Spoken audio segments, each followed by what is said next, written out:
அதிமுகவிற்கு எஸ்ஐஆரை எதிர்க்க திராணி இல்லாததால் திமுக மீது அவதூறு பரப்புவதாக அமைச்சர் மனோ தங்கராஜ் விமர்சித்துள்ளார்.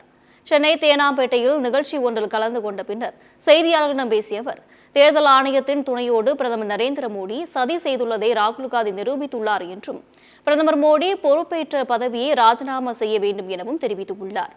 ஆளுங்கட்சி மீது குற்றம் சாட்ட வேண்டும் என்பதற்காக அதிமுக குற்றம் சாட்டி வருகிறது என்று கூறிய அமைச்சர் மனோ தங்கராஜ், அதிமுகவிற்கு உண்மையாகவே திராணி இருந்தால் இந்த விவகாரம் குறித்து கேள்வி எழுப்பியிருக்க வேண்டும் என்றும் தெரிவித்துள்ளார்.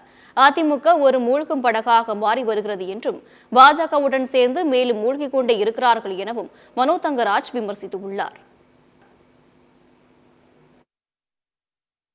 எங்க கூட சேர்ந்துகிட்டு இந்த எஸ்ஐஆரே தவறு என்பதை நாடு முழுவதும் இருக்கக்கூடிய கட்சிகள் சொல்லுகிறது. அதிமுகவுக்கு துணிவு இருந்தால் அதை சொல்ல வேண்டியது தானே. எஸ்ஐஆர் தவறுன்னு அதை சொல்லுவதற்கு அவங்களுக்கு தைரியம் இல்லை.